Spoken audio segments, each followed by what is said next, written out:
Welcome back to Incorporate, the podcast for business owners presented by the UB School of Management Center for Entrepreneurial Leadership, where we explore the strategies and real-world decisions behind building stronger and more sustainable businesses. I'm your host, Susan Steffen, Executive Director of the UB Center for Entrepreneurial Leadership, and as always, I'm joined by our producer, Jordan Lima of Lemur Studios. Today, we're talking about one of the biggest shifts happening in business right now, artificial intelligence. For many business owners, AI feels both exciting and overwhelming. Many owners are asking us the same questions. Where do I start? What's actually useful? And how do I use AI responsibly in my business? Joining me today is Dominic Sellitto, Clinical Associate Professor of Management Science and Systems at the University of Buffalo School of Management. Dominic teaches courses in AI and cybersecurity, and he also serves as the Assistant Faculty Director of the school's Center for AI Business Innovation, where he works on helping organizations and students understand how emerging technologies can be applied in real-world settings. Before joining UB, Dominic worked as a cybersecurity consultant and fractional Chief Information Security Officer. And just from full disclosure, Dominic was our very most popular guest on season 1 of Incorporate, so we had to have him back by popular demand. So Dominic, welcome. Thank you. Thank you for having me again. Yes, our pleasure.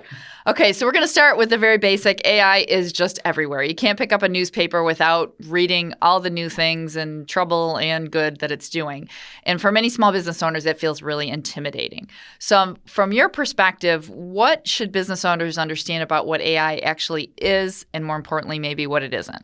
Yeah, it's almost, I was just talking with somebody a couple of days ago about how AI is the new 4-letter word for a lot of folks, right? Because it's just like everything sort of, when we have a marketing hype cycle like this, becomes AI. I've got sneakers and they're AI sneakers now, and I've got a phone and it's an AI phone. And so what is AI, right? Is this broad sort of spectrum of technologies. But what we're thinking about it as, mostly for businesses is going to be that generative AI stuff, what became popular with ChatGPT and has kind of advanced out into this realm of like large language models and image generators and audio generators and things like that.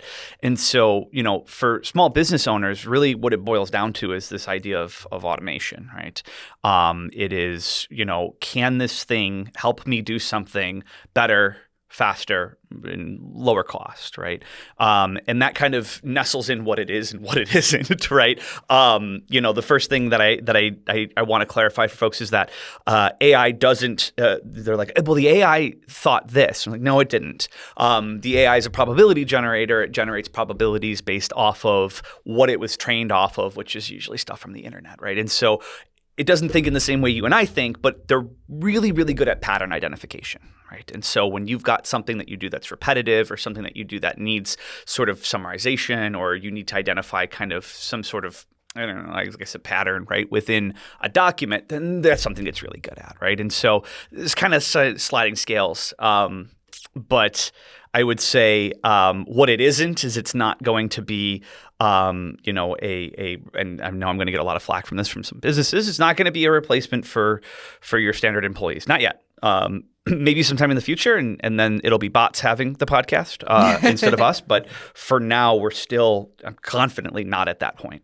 If it's bots, I'm just not going to listen. I want to hear people. Yeah. Because then I would have to respond to you if I was a bot. You're absolutely right. That's powerful. Yeah, yeah, right. Well, and it feels like, we're still at the point where people are debating AI, yes or no. And I kind of feel like we're back at the beginning, whether it was the internet or online learning or whatever it was, where people were like, well, I don't know if I buy in. And are we at the point where if you don't buy in, you're going to become the dinosaur? Like, is it at that point where it's going forward whether we're on the bus or not, and you better get on if you want a competitive advantage? My perspective, yeah. There is an article that I like to refer to, and I'll grab the source and send it over, but it's from like the late 90s, and it's from somebody who's talking about why the World Wide Web is a bad idea, and who's going to buy all these computers for the houses, who's going to go shopping on the internet when you can shop in a store and things like that. And obviously we've kind of seen how that's turned out over the past couple decades. With AI, I think it's impossible to ignore the the value proposition, which is, right, I can do something, right, as long as I pick the right use cases, I do enough testing, things like that, something that might take me 5 hours, I can do in seconds. There's no way to ignore that while being fiscally responsible in a business, right? And so, no, I don't think we're going to be able to ignore it. I do think the use cases will simmer down, right, and settle. But I think that there's no like, hey, are you on the AI side or not on the AI side? It's about kind of what shade of kind of that spectrum are you in with regard to how you're going to use it, where your comfort levels are. And talking about things like ethics and sustainability and everything are important conversations that we definitely need to have. But I don't think the conversation anymore is it here or is it here to stay or is it going away? I think it's more nuanced than that now. Yeah, we're past that. Yeah, we past that yes or no point. We're into the yes. yes. So if you were sitting down with a small business owner who's been firmly in the no camp on AI and hasn't used anything before, what is like the first prompt or the first thing you would show them to kind of explain how it could help or the value proposition? Well, I'm not even sure I'd start with a prompt. I mean, I'll get to the prompt because I know that's what people want to see is the prompts, right? But first and foremost, I think it's important to address the elephant in the room, which is what is the no? Why? What is the rationale for the no? Right? Why are we opposed? Are we opposed to it because of concerns like I was talking with a business owner and they were concerned. They're like, well, what about the intellectual property? Super valid concern, right? These things aren't really fully settled right now. There's a lot of concern about artistic integrity and creative freedom and intellectual property rights, and those haven't been navigated. But what I would say to that is there is AI that's open source that you have full access to public domain data that was used to train it. Does that help with that sort of intellectual property concern that you have? And on the other side, it's energy usage, right? If we're concerned about sustainability, that is a super incredibly valid concern, right? I'm concerned about sustainability with this too. But if I told you could run it off of your laptop and it's confined to the power that your laptop's able to use while plugged in or on battery, does that help you feel a little better about that energy usage because it's equivalent to Microsoft Word, right? And kind of having those conversations to figure out, okay, well, what is the barrier?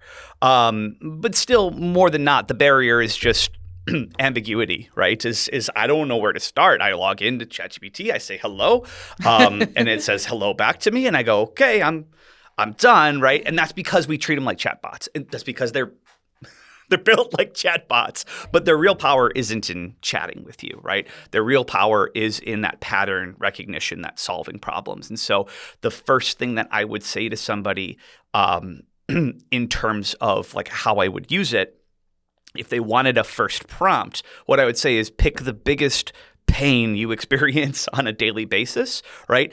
And think about what that would look like if someone else did it. Right? Because if someone else did it, what would the human need to be in charge of approving and disapproving? What would you be able to automate firmly with a computer? And if you could say, hey, look at like, yeah, I could automate, these spreadsheets I pull together, like I do all this stuff with spreadsheets. Okay, AI can help us with that, right? And there are various ways of how it can help us with that. But that's something where we look at it and say, that would be the first thing to explore. And then we just prompt around that. So if you were to pick maybe I said, okay, I want to save an hour a day out of my typical, whatever my workflow looks like. What kinds of things could we do that would cut an hour out of a typical business owner's day? Yeah. I'll give a good example. There was actually this has happened a couple of times already. And it's funny because it's not an AI-powered solution. It's an AI-created solution. And I think that distinction is important for folks kind of listening, is that there are two kind of types of things. You can use AI to like as part of the problem solver, as part of the automation. So you're chatting with it, or you're feeding it things and it's summarizing and you're going back and forth with it. Or you can have it build you a solution, right? Like coding a solution. And it sounds scary, especially if you're not into coding, right? The kids these days call it vibe coding, I suppose, right? And it's becoming more and more popular. But one of the things that I find, especially for a lot of small business owners, is that one of the biggest challenges is sort of consolidation of things like inventory and reporting on sales and things like that. And every time I it's a variation of the same story. I have this POS system, point of sale, that is a POS, right? And in both definitions of the acronym, right? And what I need to do is every week or every 2 weeks or every month, I'm pulling all these reports from all these different POS systems. They're all funky reporting structures. They're all in different things, blah, blah, blah, blah.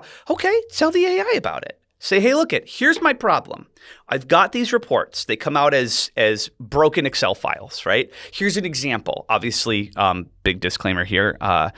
Unless you have commercial licenses and privacy agreements, be careful about what you share with commercial tools, right? I wouldn't recommend sharing with commercial tools without consulting with, your regulatory obligations and such. But I go in there and say, I've got this problem, right? Can you build me something to solve it? Right? And then you can add some modifiers that I would recommend, make it fully local, and I don't want to install anything, and then tell it you don't know how to code. Right? And then what it'll do is it usually just builds a little file. It goes, okay, double click on this. It's going to live on your desktop. It's going to open up your web browser to a fully local website that I just built for you. And you're just going to upload your 5, 6, 7 POS files, and I'll combine them for you. And I'll turn them into the nice report for you. And in doing that, we go and say, okay, well, we took this manual process and manual processes of merging data, especially when it comes to things that have to do with numbers and math, right? It's error prone. I mean, human, right? We do this so many times, there's going to be problems. And so we can take that and automate it. And then the AI is not part of the solution. The AI builds the solution. And that's accessible to anybody. You don't need to necessarily have the programming insight. You don't necessarily need to install anything on your computer, just with what it's able to build you in browser. Well, and I've even found with some of the prompts that there are things that you want to extract more meaning out of that would take you a lot of time to sit and think about it. Like, so we took some survey data. So we had a bunch of, like 60 different answers to something, and took off any names, so not giving any identifiable information, and loaded it in and said, can you summarize? And what was really interesting to me was it pulled out some themes. So you could say, okay, here's a repetitive, somebody keeps mentioning this as a strength. Yeah. Here's some things a concern that keeps coming up that you ought to be aware of. Yeah. And it was interesting because those are, people didn't use the same words. It wasn't just a grading scale, but using the tone of each of the survey results and the messages and the words it had, it kind of tied it all together. And for me, in like 3 seconds, I had a really useful picture of the overall sentiment from the survey, rather than me trying to sort them all in Excel and figure out plus, minus, good, bad, so it saved me a ton of time. Yeah, it's all that pattern, the pattern matching, right? Being able to digest that stuff. One thing that's worth mentioning with that sort of use case, because I've seen 2 use cases of it in the past 3 weeks with businesses. One where the business was incredibly happy about the output, and one where the business was incredibly unhappy about the output, where they fed it in survey style data, right? And what I had found was something for viewers to know. There's a and I had known about this before, but the businesses, when I talked to them about this, hadn't known about it. The AI has a limit. It's called the context limit. Every AI sort of has a different one. And you'll notice this if you're in like ChatGPT in a really long conversation and it starts to seem like it's forgetting things. No, there's a limit to how much that it can consider as part of what it's responding to you in. And so what I found with the company that wasn't super pleased, they were using an AI tool where their survey data was larger than the maximum limit. And you can get this from the websites of some of them. It's like they break it down into tokens, but tokens is just sort of like a little bit more than one word, or a little bit less than one word rather. And so like 500 pages might be 300,000 tokens. And so you'd want to look at a provider that has that type of context limit, because if you go to one, some of them only have like 8,000. If you feed that in 500 pages of text, it's only going to consider the first fraction of it, right? Okay. And then it's going to not be able to process the rest of it, or at worst, it's going to error out on you. Yeah, would there be any warning that's exceeding, or you just don't get good data and then you're just typically it depends. If you go in one shot, right? Like let's just say you just paste it all into the text box. The text box will have a limit. It'll stop you, right? But if you're just having a conversation back and forth, certain tools will let you know. So for example, Claude, Anthropic's AI tool will tell me you've reached the context limit of this conversation.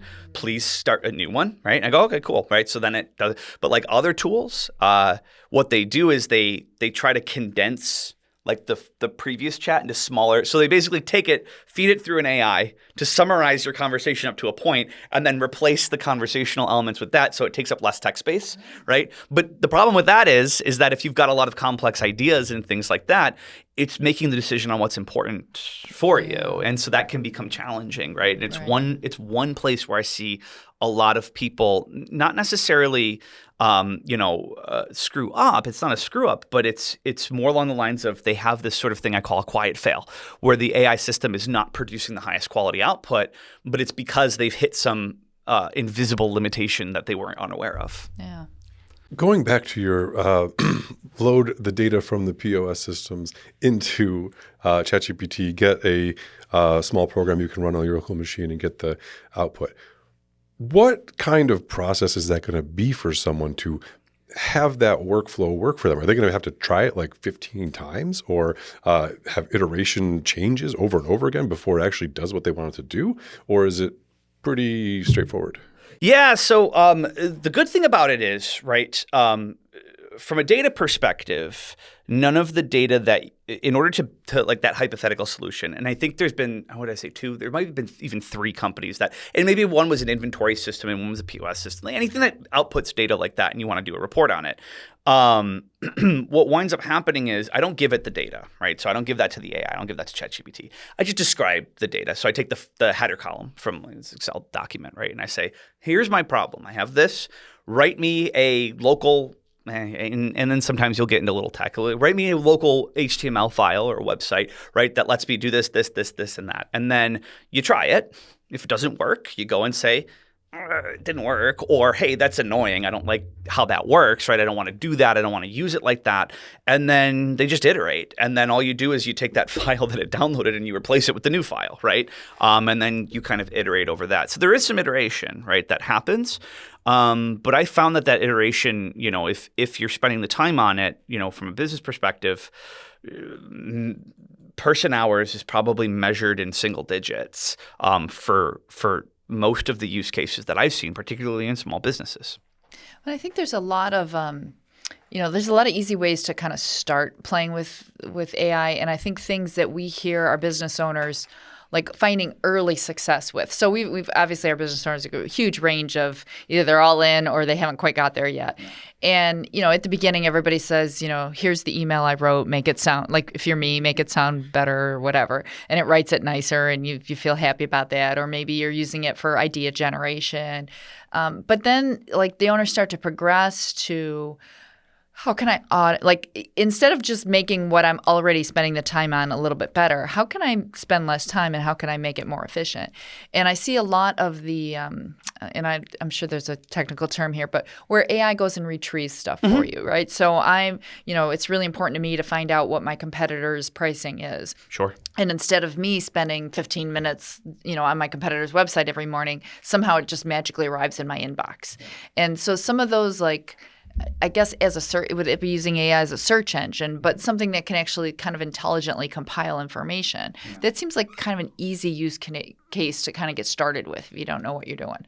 Yeah, and so this is kind of the big change from the last time that we had this conversation last year, was this sort of rise of the agent or the agentic AI, right? And an AI agent is basically an AI that is trained to be able to use tools, right? And so the good example of this is web search, right? So what I can do is train an AI that when it sees something that it knows I want to look up, right, instead of it just responding based off of whatever it's got trained off of, right, it'll go and retrieve it from the internet, right? And I give I give my students this example. If you ask an AI without web search, who's Dominic Sellitto, it'll come up with some random stuff that doesn't make any sense. It'll say that I'm in prison in Italy and have been for the past 20 years for some crime or another, right? But then when you give it the web search capabilities, what it does is it goes out just like a human would, right?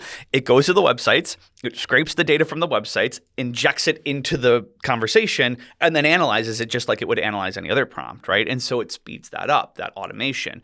But those agents go beyond just being able to navigate web searches, right? They can use calculators now. They are integrated in Microsoft Excel, some of them, like through, for example, Microsoft's Copilot ecosystem. And those agents, instead of maybe searching the web, can write complex formulas, right? They can identify patterns in spreadsheet data. They can build data visualizations. They can do pretty much anything to train them. Like I've got an agent in my house, and what it does is it replaced all of my I'm not going to say the voice assistant names because lest I accidentally trigger somebody's house to go off. But it's replaced all of those. And now in my house, people who are old enough will get this. You have to ask Jeeves in my house, nice. And Jeeves will handle the lights, and Jeeves will handle the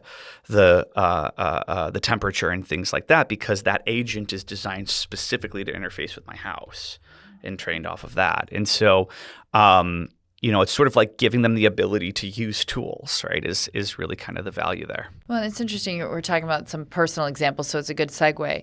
But I was thinking just last week, I had some old silver dollars that I was debating what to do with, right? And I went onto ChatGPT and was able to put in, here's the date and here's what it is. And then it specifically said, can you look up the value of silver today?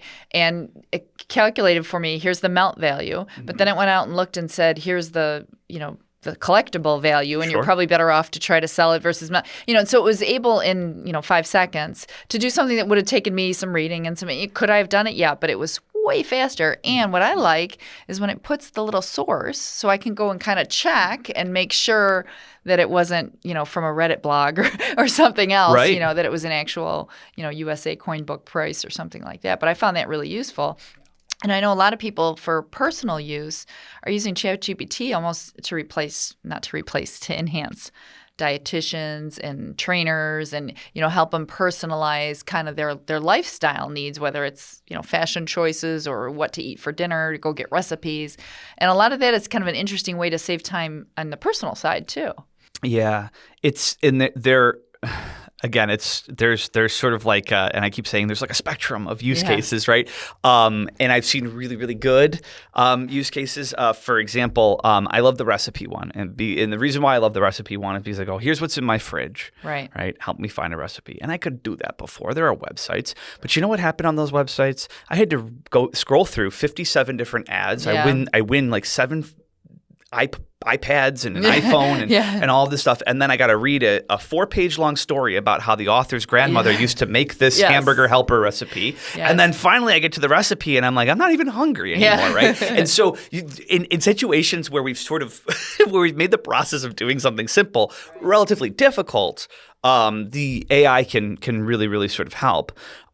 We are, though, seeing, a lot of times there's sort of a everything in moderation kind of subtext to this, right? Which is, there are some folks that are over relying on it, right? And you'll see some horrifying cases in the news of folks who've kind of hitched their entire mental health to these AI tools, and that's why I always kind of remain focused in.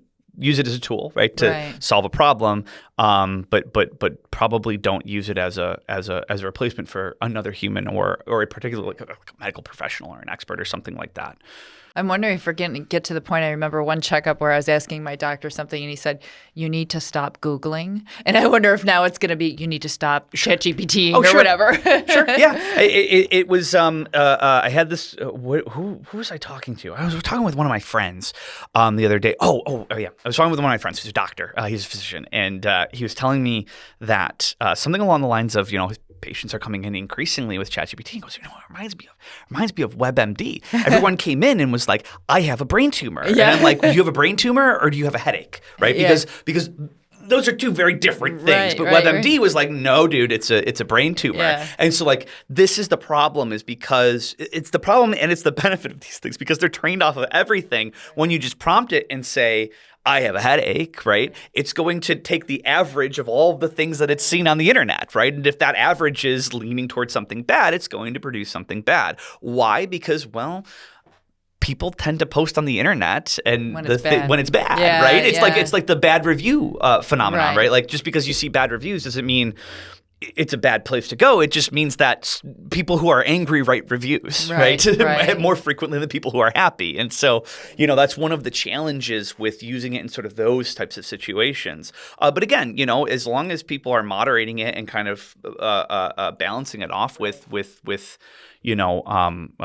their existing processes for things, and it's so very maybe valuable. more like a tool, like for the medical example, to help you maybe understand in layman's terms something your doctor said, or maybe to understand more fully a test that's been ordered or some blood test results, but not to say, what am I dying of, or what do I have? I wouldn't use the AI and they'll tell you, right? If you try to use it for medical advice, they're getting better at this, where it's like, please stop asking me for medical advice, right? Like, I'm not a doctor. Go talk to a doctor. And I'm glad to see those kind of safety controls going into place, because again, you see the news articles where people are like, and that's the thing, right? Hallucinations, as we talk about with AI systems, that's the big risk of them. But a hallucination isn't like it's not like it's going on a trip, right? It's because the AI, no matter what, must respond. It must. There's not an option that says, I don't feel like it, or I don't know well enough, unless it's trained into the model.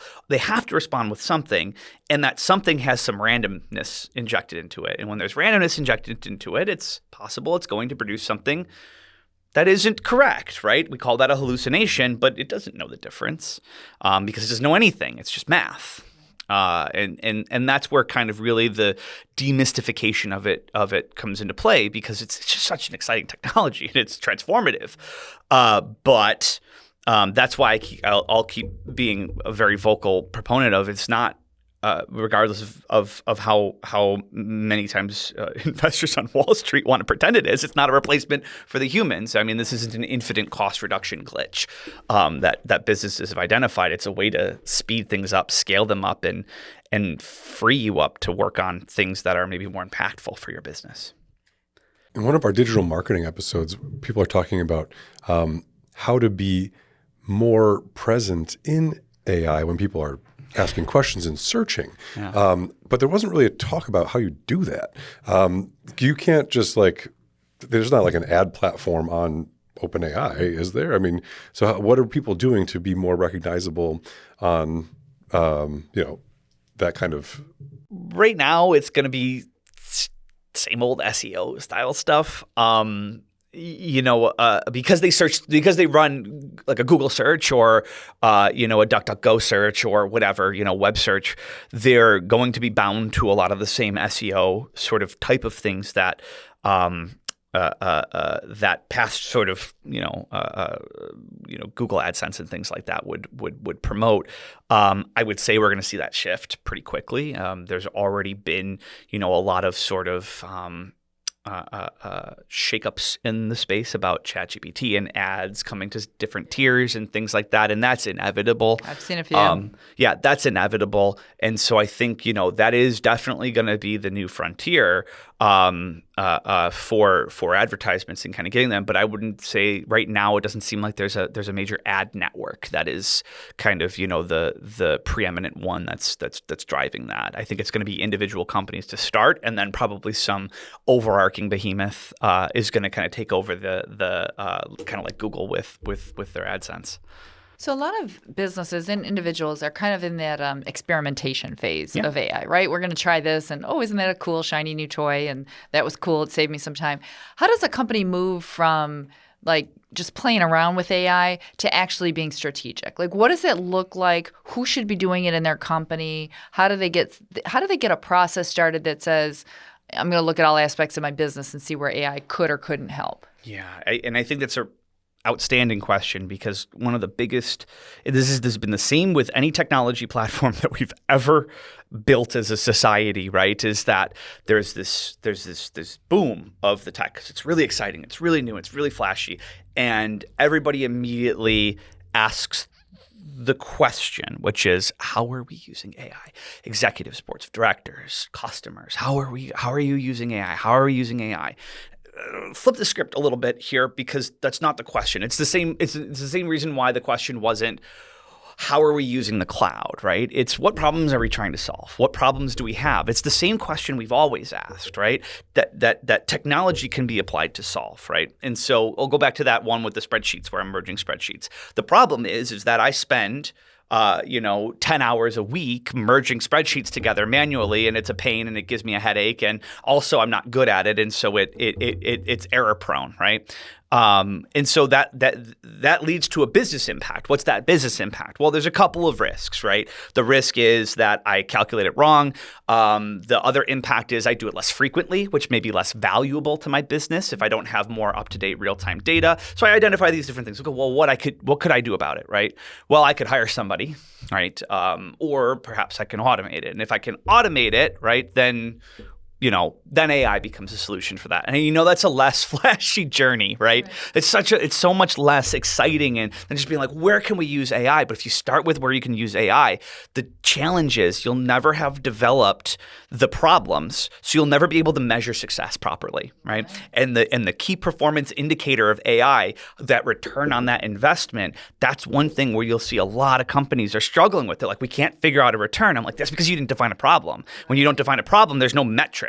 Right? We just kind of go in and say, we're going to use AI for this. And there's no real, unless you produce a new product and that sells, right? Then maybe you've got something inadvertently. But if you're just trying to solve something strategically for a business without having a measurement as a baseline that you're trying to improve upon, it's very difficult. So it's really looking at, for a business owner, sitting in a room and saying, okay, what are all the pain points that we have either individually or collectively as a business? And then thinking through what those pain points mean to the business, and then what tools could help them, and AI being one of maybe the tools. And it's so much less pressure that way too for a business, right? To go in, if you walk into a room and you say, how can we use AI better, right? What winds up happening is you'll be sitting around a table with people, and some of those folks will be very, very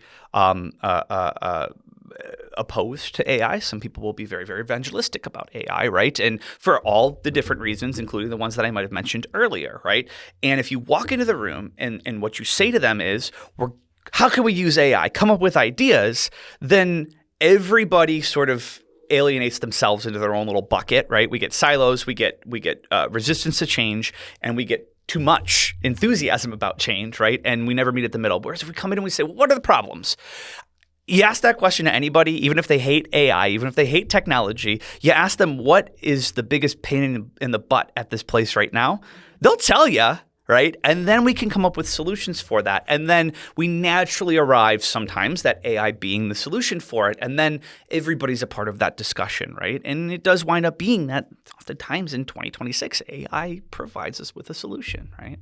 And so, that helps with organizational change. It helps with measurement of success. It helps with all of that to start with the problem and then work toward, a bunch of solutions, comparing them. Also, one of the solutions is to not do anything. I need businesses to understand that. It might not be the ideal solution, right? But a lot of people put a lot of pressure on it and say, well, we got to do something. No, you don't, right? Unless you're going under tomorrow, right? You have to compare against the control. And the control is, what if we did nothing? Because what companies are finding is when they rush and implement certain technologies, whether that's AI or otherwise, right, without going through that process, right, they end up worse off than if they had just done nothing before because, reasons, right? And so, yeah. So we've talked a lot about how AI can help, cut time, make you more productive, get some stuff done. But I want to spend a few minutes talking about how AI can help you maybe arrive at solutions or be a little more strategic or think things through.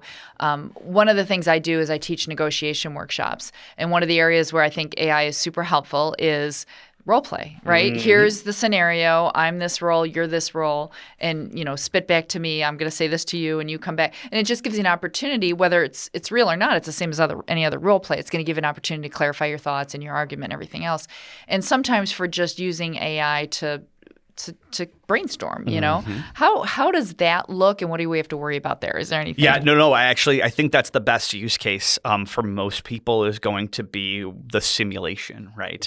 How can I use the AI to simulate something that I otherwise don't have a good opportunity to practice, or I don't have a good opportunity to have dialogue about back and forth. And so one of the examples that often comes up with businesses is, especially with business owners, is, well, firing, right? The termination process of how do I let go an employee, right? It's anybody who's ever been in that situation.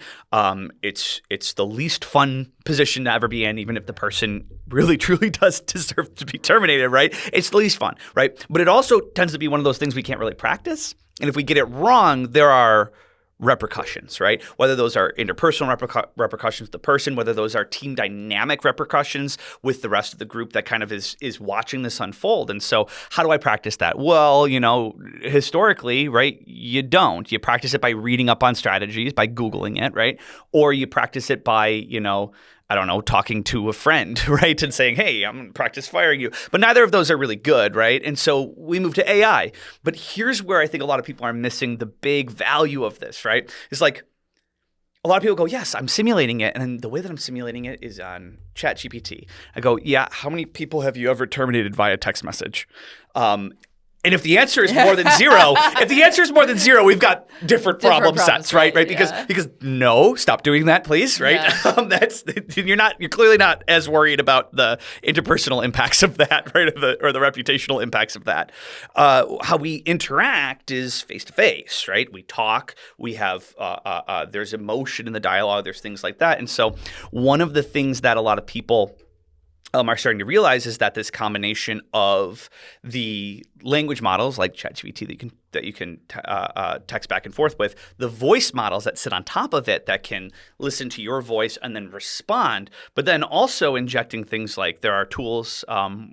Shameless plug, we've been working on one internally in our center, right, that adds emotion into it. And so there's this bot that I have. That is my voice, so it's a voice clone of me because I didn't want to put anybody else on blast for that. And you're firing me, right? And it's got all my information in there, and it's coded up to be a very defensive person, right? And so you go in there and you start talking to me about my performance, and I'm arguing with you, right? The AI is. But what's happening is it's selecting different tones of voice based on how you reply to it. So if you go and say, you've done very poorly this past quarter, it's going to go, I haven't. Give me specifics.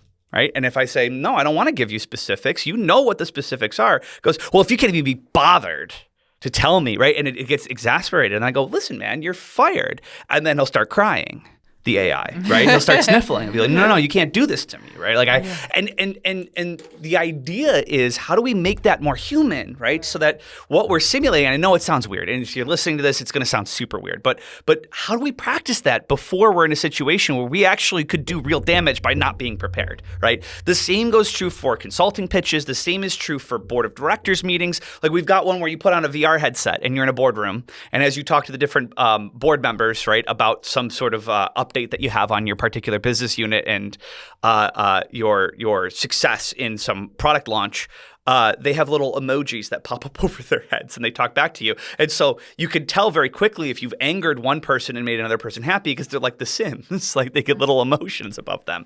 And so like there are ways that this technology is advancing beyond just the chatbot for those simulations.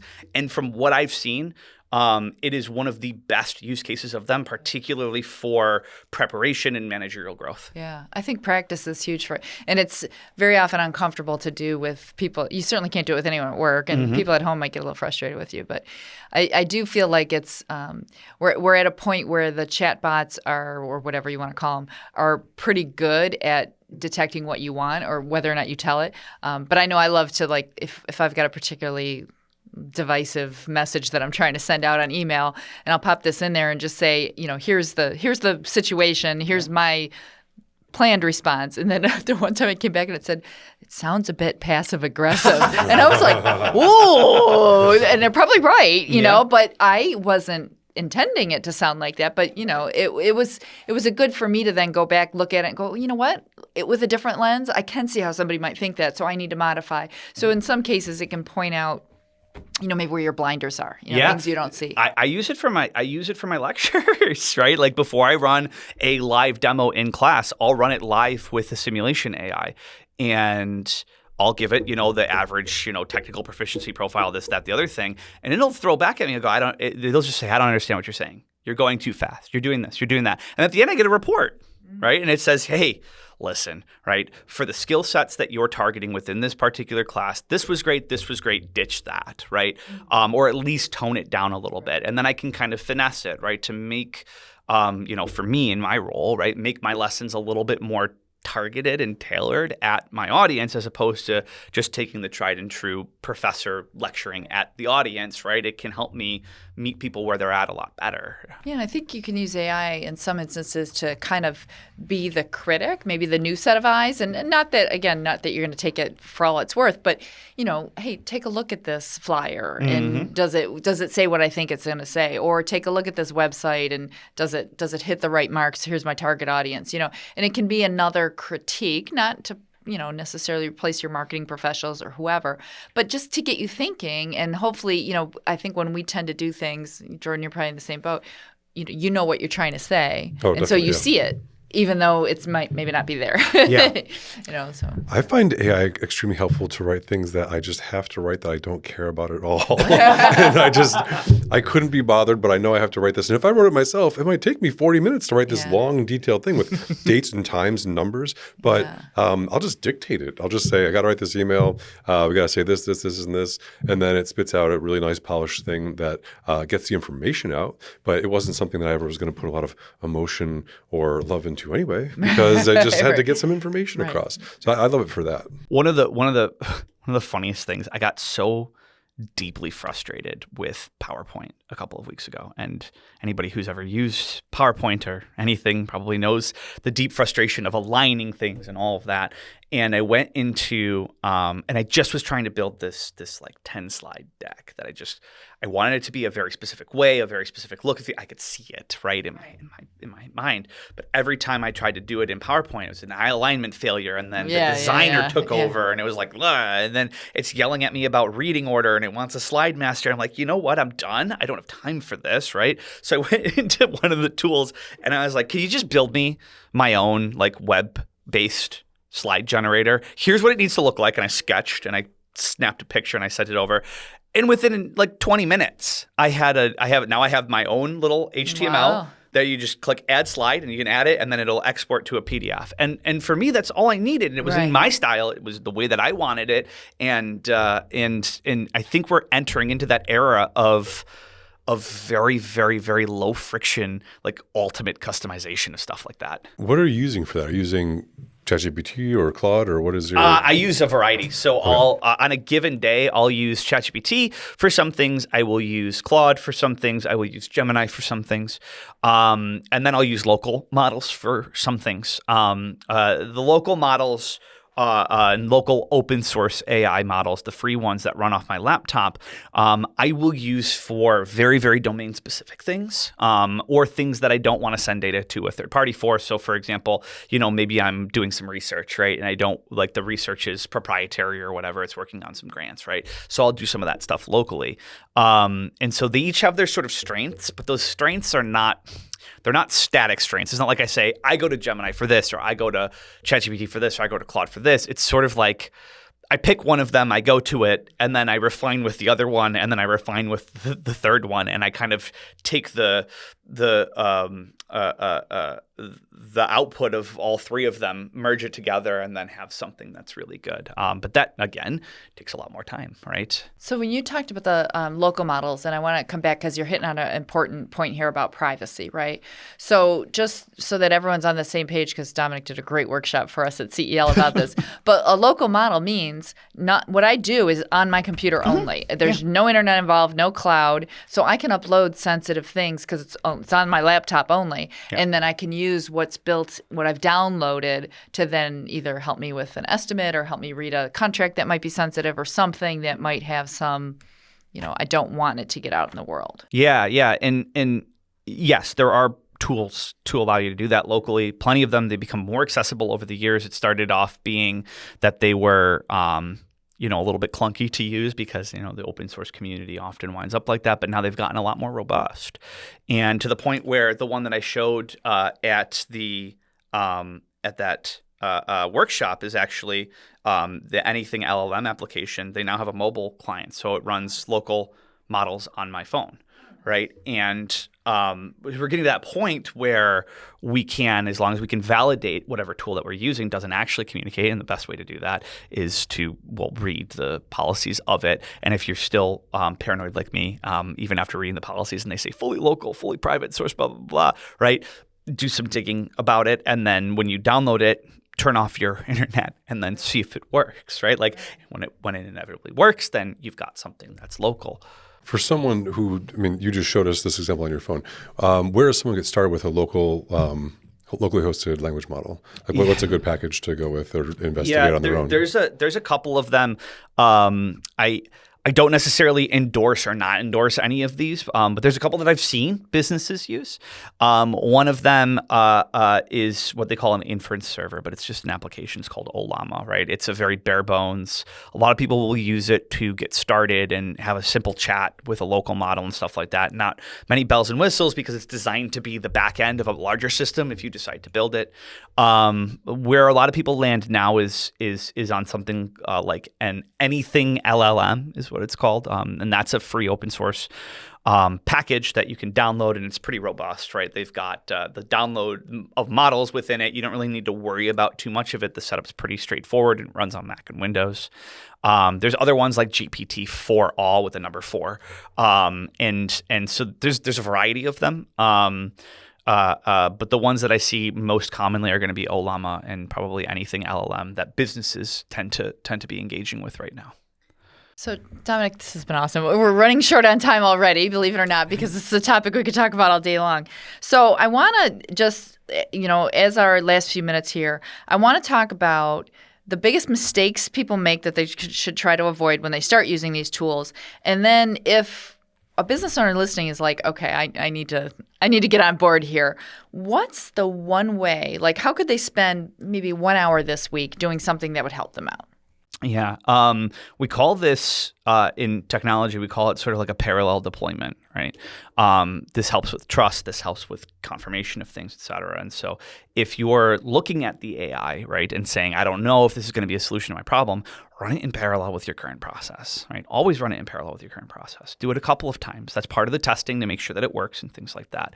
And so, like, let's say, again, we'll go back to the reporting thing. Let's say you're trying to automate the survey, Right. Results, right? What I would say is go ahead, right? Put it in there, tell it what you're looking for, and then have a human who hasn't seen the output from the AI try it, right? And then look at them and say, which one do I like? Because if you like the human one better, you can always reprompt the AI to say, hey, look, can you do this? Can you consider this? Can you consider that? And rerun it. And so I think, one of the biggest pitfalls is people believing that once they start using the AI, they immediately have to get rid of the person, right? Or not get rid of the person, but stop doing the process themselves. When the reality of it is there is sort of a cost. You run it in parallel for a couple of weeks, you build that trust, you build that comfort level, you tweak it, you iterate it, and then slowly you kind of tune the dial so that it's more automation than maybe it is human, as long as you're comfortable and it's effective. And so it doesn't have to be all or nothing, right? That sort of interplay between your current processes and that are going to be really important. And I think what a lot of people have to remember too is AI is a tool, just like I think I like the way Celine always describes AI as your eager intern, right? But you got to check its work. So even when you're using it to draft an email response or to do your strategic plan or whatever it is, you still have to take a look at it line by line and say, is this my voice? Is this without a doubt what I'm trying to say? Without a doubt, yeah. We call it human in the loop, and it's something that I think a lot of people hear from us in academia a lot, right? That the human in the loop is super important. But the reality of it is all of our businesses, all of your businesses, all of the things that we do, they exist because of our ideas, right? And our creativity and our things. And so thinking of these things as tools that can support our creative vision, I think that is, or support our creative mission or support our goals, right? I think that's going to be the better kind of mental framing of it. I don't think I could end on a better note than that. That sounded very good. Perfect. So, Dominic, thank you so much for helping us demystify artificial intelligence and make it a little bit more approachable for our business owners. AI isn't just a technology trend. It's a new set of tools that can help businesses work smarter, analyze information faster, and unlock new opportunities. So if you've enjoyed this episode and learning more about AI, please follow the show, leave us a review, and share it with another business owner who's trying to make sense of AI. I can tell you that Dominic and I have a lot of workshops coming up where we're working with business owners to help them really roll up their sleeves and work on some of these tools. So please feel free to check those out as well. I'm Susan Steffen, and this has been Incorporate. Until next time, keep learning, keep building, and keep innovating.